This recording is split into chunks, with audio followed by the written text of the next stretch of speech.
Hello my friends, I'm Operator Starsky and today we'll talk about the most important updates of the week.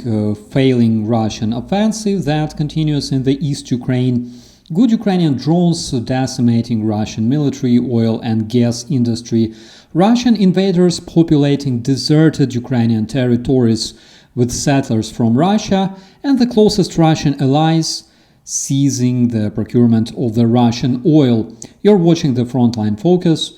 Let's roll. First of all, let's talk about the most recent updates from Ukrainian front lines, where Putin continues his time-honored tradition of throwing Russians at Ukrainian positions until they disappear. In most cases, of course, the Russians disappear first. Let's start in Kharkiv, where Russian troops tried once again to cosplay as liberators by assaulting Vovchansk because it went so well the first 5 times. No confirmed advances were reported here, of course, but lots of cardio. Always important to keep those tiny legs moving, especially when retreating. Meanwhile, over in Kupiansk, Russians actually managed to crawl a few meters forward, according to different reports. The Russian superpower, after a month of throwing everything it had into a meat grinder, finally managed to capture 2 small Ukrainian villages of Kindrashivka and Kamenka, with a combined population of stunning 352 people before the Russian invasion. That's basically all you needed to know about the offensive power of the terrorist federation in 2025. Then in Liman we had the usual: Russians riding motorcycles into Ukrainian lines, and we all know how it usually ends for the Russian bikers, don't we? OSINT reports no significant Russian gains in this area because of how stupid they are. And I just thought that actually Russians can make a bunch of really cool movies about the war, featuring, for example, the aging Steven Seagal. I wonder if they will portray his character riding a bike or a donkey. Please let me know in the comments. Down in Siversk and Chasiv Yar, Russians continued to bang their heads against Ukrainian defenses. No advances reported here. And finally in Zaporizhia, they poked around near Hulyai-Pole and Novopilya. No progress there either.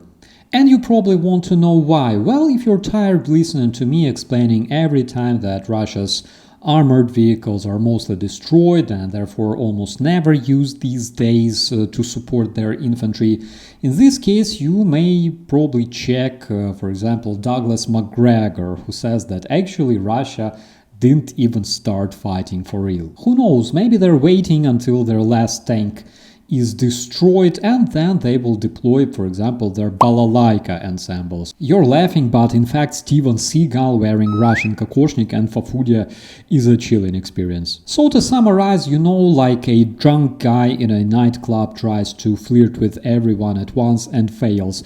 That's basically Russia attacking everywhere and succeeding nowhere, because they've lost majority of their offensive potential over the past 3 years. The Russian offensive capacity is declining, the Ukrainian defensive capacity is increasing, and based on these trends you can pretty much predict the result. Last week the good Ukrainian drones apparently decided that it was time to remind Russia that distance is not really a problem anymore. In the Russian city of Ryazan, the good Ukrainian drones hit the local oil refinery, and of course Russian officials said that it was just the debris that happened to fall exactly on their fuel tanks. Every voice matters. Join our community, support independent journalism and help us bring you the truth from Ukraine. Become a member of Ukraine Today. Join us now. Next up, Samara Oblast, where the Novokuybyshev refinery, a really big one, caught fire after a Ukrainian drone strike. And by caught fire, I mean the flames were reportedly 180 meters high. Personally, I will add this one to my top rating of the most impressive fireworks in the terror Russian Federation. Then there was Voronezh, where another drone hit the oil depot. We know that several oil tanks got blasted, and Russia, that's been leveling Ukrainian cities for more than 3 years straight, blamed a terrorist attack. Then in Russian Penza, things got even more interesting because Ukraine hit the Elektropribor factory, one of the places making military electronics for the Russian terrorists. The strike resulted in pretty serious fire. Terror Russia claims they intercepted most of the drones, but strangely the factory still burned. Must be a coincidence. In Krasnodarsk, the good Ukrainian drones paid a visit to Primorsko-Akhtarsk airfield, one of the airfields that are used to launch the Russian Shahed drones. As a result, there was some damage, a bit of smoke, and maybe we can expect a little less buzzing over Ukraine next week. Now, all this came right after Russia's brutal strike on Kyiv on July 31st.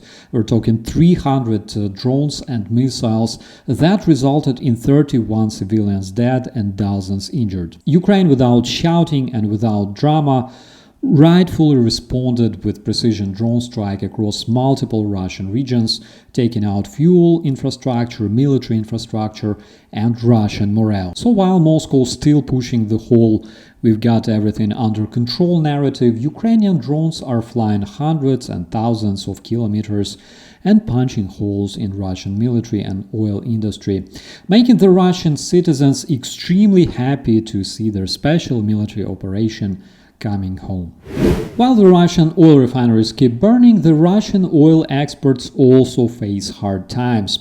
Between July and early August, India's state-run oil companies quietly stopped buying Russian crude. According to different experts, it was a result of a big warning coming from the White House saying, "Buy Russian oil and you can potentially face up to 500% tariffs on your exports." And India, being a country that actually sells a lot of refined oil to the West, took one look at those numbers and went, you know what, we like discounts, but we like access to Western markets more, obviously because Western countries generate approximately 60% of the global GDP on planet Earth. Now, don't get me wrong, because India's government is still saying all the right things. They say oil is oil and we buy based on economics, not politics, but we all understand the reason, right? Meanwhile, we know that private players like Reliance and Nayara are still buying Russian oil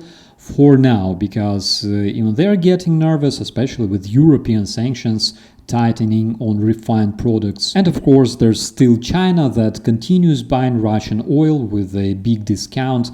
But frankly speaking, I think that at the moment it becomes a liability, they'll drop Russia really fast. Now, my friends, I would like you to take a look at this picture of a family from Tuva, a region in Russia. According to the Telegram channel My Mariupol, they've just been given a new apartment in a Ukrainian city that Russia bombed to ruins, killing tens of thousands of innocent Ukrainian people and forcing the survivors to flee or die under the rubble. Today, Russians are bringing in their own people to live in houses built on top of Ukrainian graves. In the 1940s, after the Soviet Union deported Crimean Tatars from Crimea, they moved in Russians to replace them, trying to erase entire native population, and years later their grandchildren were the ones welcoming Russian soldiers in 2014 and saying that Crimea was always Russian. In 1932-1933, during the Holodomor, Stalin's regime starved millions of Ukrainians to death, and once villages were empty, the Soviets brought in people from Russia to repopulate the land. Ukraine's identity was replaced by design, and again, decades after, they were installing Russian flags on Ukrainian administration, saying that Donbass was always Russian. And today, in 2025, we can see the same genocide against Ukrainians committed in cities like Mariupol. Mariupol was once a Ukrainian city. Now it's a ghost town rebuilt for the Russian propaganda. They show off new buildings, they hang out keys to families from far-off Russian regions like Tuva, and smile for the cameras. And looking at that, you should ask yourself, where are the original families, the ones who lived, worked, raised their kids in these same neighborhoods? And the answer is they're killed, they're buried in mass graves, or scattered around the world as refugees. The Russian war of aggression is a calculated demographic takeover. Fact is, by invading Ukraine, Russia is literally trying to rewrite who really belongs here. Please make sure to show this photo to those who still think that Russia attacked Ukraine because of NATO expansion or American biolabs. Also, don't forget to subscribe to stay informed about the most important updates and share this content to help Ukraine be heard. I'll see you in the comments. I'm Operator Starsky. As always, be safe.